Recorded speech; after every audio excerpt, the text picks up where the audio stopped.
de gênero de texto, ou dos textos, né, gêneros de texto que nós vamos analisar nessa disciplina, verificamos o currículo na aula passada e agora então vamos ter um pouquinho de informação a respeito da carta de apresentação. Dicas, então, para fazer uma carta de apresentação legal, assim, bem adequada, né? Seguindo esses pontos aqui que eu trago para vocês, que são pontos bem gerais, né? E que são apenas indicativos de uma boa produção de uma carta eficiente, né? O que é, de fato, uma carta de apresentação? Uma carta de apresentação é um documento, uma carta, o próprio nome diz, em que você vai ter oportunidade nessa carta, numa produção textual um pouquinho mais formal, de colocar informações adicionais, mais relacionadas à tua personalidade, a questões um pouquinho mais pessoais, dos teus interesses, ou informações que de repente a própria empresa indica que você coloque nessa carta de apresentação, você vai então produzir a tua carta. Então é um gênero de texto que ele existe, né? Particularmente devem existir outros contextos que no mundo do mercado de trabalho em que seja mais utilizada do que outros, né? Em relação, por exemplo, ao currículo, que é inquestionável a relevância desse gênero de texto para boa produção, né, de um documento que comprove as suas experiências profissionais e acadêmicas. E aí vem também, né, a carta de apresentação, né, ela está lá no plano de ensino, então a gente tem que pelo menos conhecer, saber que esse gênero de texto existe, e se caso você tiver a oportunidade de fazer uma seleção em alguma empresa que exigir que você vá redigir uma carta de apresentação, você já tem uma noção. Então, primeiro de tudo, seja específico, certamente, né? Se for possível, então envie a carta endereçada para a pessoa específica. Então, essa questão aqui de ser específico é de você, no processo de seleção, né, para uma vaga de emprego, você vai ter que descobrir quem é a pessoa, né, que você vai ter que redigir essa carta e para quem você vai nomear e atribuir, né, o destinatário dessa carta. E para isso você vai ter que entrar em contato com a empresa. Então é muito comum, você está interessado na vaga, viu no jornal, viu na internet, anota, aí você vai entrar em contato com a empresa, vai pedir informações e nesse sentido você, se a empresa exigir uma carta de apresentação, você diz, é para quem que eu coloco essa carta, ponto. E aí você vai ter o teu destinatário. Mostre sua personalidade, então procure não repetir informações do seu currículo na carta, né? O segredo aqui é procurar manter o profissionalismo ao mesmo tempo em que mostra um pouco da sua personalidade.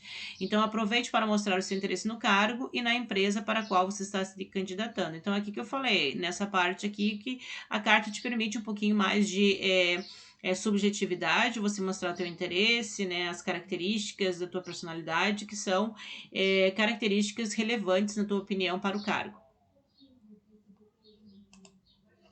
Seja sucinto, mantenha o limite de uma página para a sua carta de apresentação, estruture o seu texto de maneira que inclua, né, a forma pela qual você tomou conhecimento da oportunidade, se quiser fazer menção a isso, né, bem sucintamente, pode fazer. Uma explicação de como as suas habilidades se encaixam no perfil da vaga, acho extremamente importante.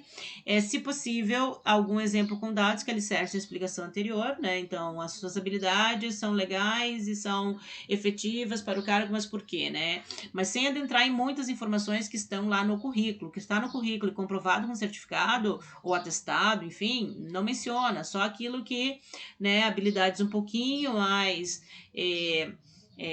pessoais, e aí sim, de repente, uma habilidade que não tem a ver com a informática, por exemplo, mas que você tenha até habilidades outras que demonstram que você tem um bom raciocínio, uma boa comunicação, até mesmo habilidades outras, né, que não são foco, mas que contribuem como, né, para o teu perfil, para a tua personalidade como um todo, como um profissional meio que versátil e completo. Então, você pode mencionar na carta. Se possível, então, com dados, foi isso que eu mencionei há pouco, né? E um agradecimento ao leitor da sua carta de apresentação, deixando os seus contatos de e-mail e telefone. Ok, quer fazer um agradecimento breve no final? Sem problema. Faça uma revisão, óbvio, então a questão da revisão envolve então o domínio da língua portuguesa, ou seja, evitar erros de português e Provavelmente a tua carta tu vai digitar no Word, o Word tem corretor, então se ele marcar, você tem que verificar por que está marcando e tentar adequar, ok? Se não, peça para alguém que tenha um bom domínio do português, um professor, enfim, para te dar uma ajuda aí, se você quiser impressionar na tua entrevista de emprego. Personalize. Se estiver concorrendo a várias vagas de emprego, procure não utilizar um texto genérico para todas. Então, use o nome da empresa, alvo, sempre que possível. Evite utilizar frases como estou muito interessado em trabalhar na sua empresa.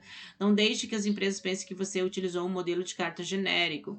Então, tá, essa questão de personalização é estilizar a tua carta também, para que ela fique bem a ver contigo e que tenha essa relação bem específica com o modelo daquela empresa, também eu acho adequado, para que você não pegue modelos prontos e simplesmente fique frio, né? A tua carta, o teu texto, e você não apareça ali porque não está personalizado.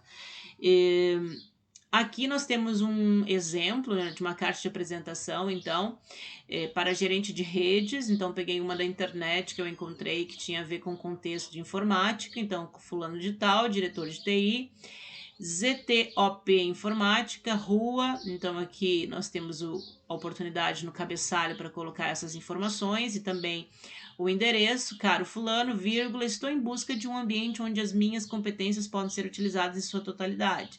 Ao ver o anúncio para a vaga de gerente de redes da ZTOP Informática no site maisempregos101.com.br, tive a certeza de ter encontrado a vaga certa na empresa certa. Com cerca de 5 anos de experiência profissional distribuídos entre 3 grandes empresas do setor, ganhei grande experiência na gestão de redes, sempre levando em conta as melhores práticas do mercado. Mantive os índices de disponibilidade dos serviços acima dos 95% em todas as empresas que passei. Graças à minha grande capacidade de prevenir e mitigar possíveis cenários futuros negativos. Opa, deixa eu ver o que é aqui. Graças à minha grande capacidade de prevenir e mitigar possíveis cenários futuros negativos. Tá certo. Se após ler o meu currículo estiver interessado nas minhas habilidades e competências, por favor, não hesite em entrar em contato atenciosamente, e o nome aqui da pessoa, o telefone e o e-mail. Então, percebam que percebam que é uma carta bem simples, né? Então aqui, claro que você pode produzir uma muito melhor. Eu peguei apenas essa da internet como exemplo, mas aqui essa introdução aqui você pode fazer bem mais formal e pode fazer de uma forma diferente. Essa parte do desenvolvimento aqui até que tá legal, assim, é o momento que você vai vender o teu peixe, né? E vai então apresentar dados que intensifiquem ou dados que comprovem, né, ou se relacionem a tudo que colocou no currículo. E aqui, finalizando, né, nós temos a estrutura final. Aqui também você poderia, se quiser complementar com mais alguma coisa, a tua estrutura de conclusão dessa carta. Finaliza com atenciosamente e os dados, teus dados aqui, né. Então, bem tranquilo, é só para vocês terem uma noção, se uma empresa, enfim, numa possível entrevista de emprego, te pedir carta de apresentação e currículo, aqui está o modelo.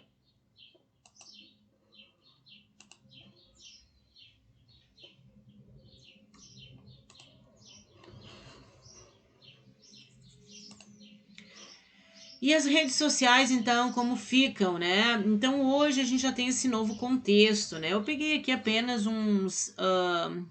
algumas imagens, né, da internet, que tem vários artigos na rede sobre redes sociais no currículo, colocar ou não colocar, e como destacar as redes sociais no teu currículo, né? E use seu perfil nas redes sociais para conseguir, então, enfim, ser bem analisado, né? Então, quer dizer que existem empresas que vão, de uma certa forma, dependendo do perfil da empresa, podem até se interessar em ver o teu perfil pessoal do Facebook ou das tuas redes sociais, para ver teus posicionamentos, para ter um pouquinho mais de noção de quem você é. Da mesma forma, você pode ter até uma rede social um pouquinho mais formal, né? Uma rede social que seja profissional, e você pode também colocar, dependendo, né? Digamos, se você tem uma empresa de informática e que tenha uma rede social, óbvio que você pode colocar, né, como link para que as pessoas tenham conhecimento da tua rede social porque ela é uma rede social já vinculada à questão profissional. Agora, a rede social pessoal, né, dependendo do que você tem lá de conteúdo, seria em alguns contextos adequado colocar, em outros não, né? Porque então como nós vivemos hoje numa era de bastante desenvolvimento e uso dessas redes sociais na internet, então é uma discussão interessante, né? Dependendo então da empresa, dependendo do contexto, a gente tem que cuidar sim essa questão das redes sociais. Então, comportamentos nas redes sociais. Aqui eu achei interessante, eu peguei do Pinterest aqui, ó, etiqueta digital nas redes sociais. Então, tipo assim, pra gente ter um cuidado com essa questão das redes sociais, porque sabe-se, né, que existem artigos, por exemplo, na rede de internet, que, por exemplo, você pode passar por um processo de seleção em que não há referência nenhuma, eles até de fato nem desejam que você faça menção de rede social. Mas, né, por trás dos bastidores ou nos bastidores, pode ser que exista uma equipe que esteja lá de fato, né, observando os perfis pessoais das pessoas para conhecer, né, um pouquinho da mentalidade, dos pensamentos, das ideologias que compõem essa pessoa e se tem interesse de fato em empregar ela, né? Então aqui, ó, Facebook, 58% das empresas do Fortune 500 estão presentes no Facebook. 66% dos adultos online são usuários do Facebook. 20% dos usuários de internet estão no LinkedIn. Então, essa rede aqui é uma rede profissional, uma rede social, que você pode, então, criar um perfil e ali você vai ficar conectado com outras pessoas, mas é uma rede assim mais profissional, né? E 83% das empresas B2B estão no LinkedIn, olha só. Então, é um ambiente, né, que está crescendo, a questão dos usuários e as pessoas estão, de fato, antenadas nas redes sociais, até nessas questões profissionais. Então, a gente tem que ter uma certa atenção. 17% dos usuários de internet dos Estados Unidos está no Twitter. 65% das maiores empresas do mundo estão no Twitter. Então, Pinterest, vamos ver aqui, 12% dos usuários estão no Pinterest. E 51% das maiores empresas estão também no Pinterest. 91% de adultos online usam mídias sociais regularmente, mas apenas 22% dos negócios possuem um gerente de mídias sociais. Então, percebam, olha só, a questão do gerente de mídias, né? Então, como ainda né, estamos em fases de crescimento, tanto nessa área das redes sociais, a utilização das redes sociais associadas ao ambiente profissional. Aqui temos o Instagram também. 12% de usuários online estão no Instagram e 54% das maiores empresas estão no Instagram. Então, as empresas todas estão na rede de internet, as maiores pelo menos, e as médias também, e poucas pequenas, mas a maioria das pessoas hoje estão utilizando redes sociais como forma de divulgação e de atrair usuários, enfim, para vender produtos e vender ideias. Então é interessante a gente ter um estudo mais aprofundado sobre isso, né? E conhecer esses ambientes. Eu faço essa ressalva aqui para finalizar nossa aula, para que vocês também já devem conhecer, porque já viram algumas reportagens na mídia, para ver que realmente isso está se tornando sério e que é bom a gente tomar um certo cuidado. Aí vem a questão da etiqueta digital nas redes sociais, né? Características que ajudam na hora da contratação, percepção de adaptação à cultura da empresa e personalidade agradável. Currículo de acordo com as informações encontradas na web e os requisitos para o trabalho. Redes sociais com aspecto profissional. Candidatos com boa variedade de conhecimentos gerais, boa capacidade de comunicação, criatividade, prêmios ou recomendações de outras pessoas ou empregadores, interação com contas de mídia social da empresa na qual está interessado e grande quantidade de inscritos ou seguidores. Então, isso também são características que ajudam na hora da contratação, se você de fato vai utilizar as redes sociais como um atrativo, né, para uma pontuação que te favoreça. Essas imagens eu tirei do Pinterest, né? De fato, eu não sei as fontes, até nesse sentido, estou confiando que essas informações venham de uma fonte legal, mas o mais importante é essa reflexão sobre isso, que não é o foco, né, dessa aula, o foco é a carta de apresentação e currículo, mas eu trago isso de uma forma bem sutil para mostrar para vocês, então, que a gente tem que já pensar até nisso, né? Na questão da relação das redes sociais com a nossa inserção no mercado de trabalho, né? Então, na hora de postar, o que devo evitar? Informações ou imagens provocativas e inapropriadas, apologia ao uso de drogas ou bebidas. Então, isso aqui vai pegar muito mal, né? Você fazer um Face, assim, ou uma rede social cheia dessas apologias e a pessoa vai te contratar, digamos, num ambiente que ela queira um profissional um pouco mais discreto, ou que não beba, ou que não tem essa instabilidade em relação ao uso de bebidas alcoólicas. Então, essas coisas assim são sutis. E como a gente está ainda no movimento, né, de recente, nos últimos 20 anos, né, de entender e de ter uma certa etiqueta digital, muitas vezes a gente comete algumas gafes e nem sabe, né, porque é tudo muito novo. Falar mal de antigos empregadores ou colegas de trabalho no Face, conteúdo discriminatório racista, mentir sobre suas próprias qualificações, terrível mentir sobre as suas próprias qualificações, porque daí já é crime, né, isso aqui. Então, se você vai fazer um currículo que não tem essas informações, então é complicado. Compartilhar informações confidenciais sobre antigos empregadores, mostrar-se ligado a atividades criminosas, mentir sobre faltas no trabalho, mensagens não profissionais no moral de colegas de trabalho, desabafar principalmente sobre assuntos relacionados à empresa. Então, algumas coisas aqui a gente tem que ter essa etiqueta e cuidar. Aqui são alguns pontos, porque nós poderíamos colocar outros muito mais, né? Nesse sentido, é, para poder, de certa forma, ter essa etiqueta nas redes sociais, né? Vamos ver o que temos na sequência. Então, as referências, né? Finalizando, então, as referências, eu tirei muitas dessas informações, eu fiz um mix, né? Eu pesquisei aí nas redes, enfim, só para fazer uma sensibilização e trazer noções, né?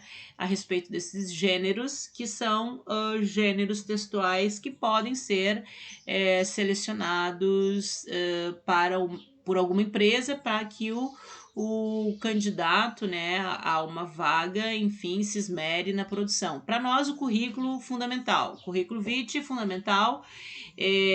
Nós temos também que pensar, né, que no ambiente acadêmico o currículo Lattes é extremamente importante, é uma plataforma já bem estruturada.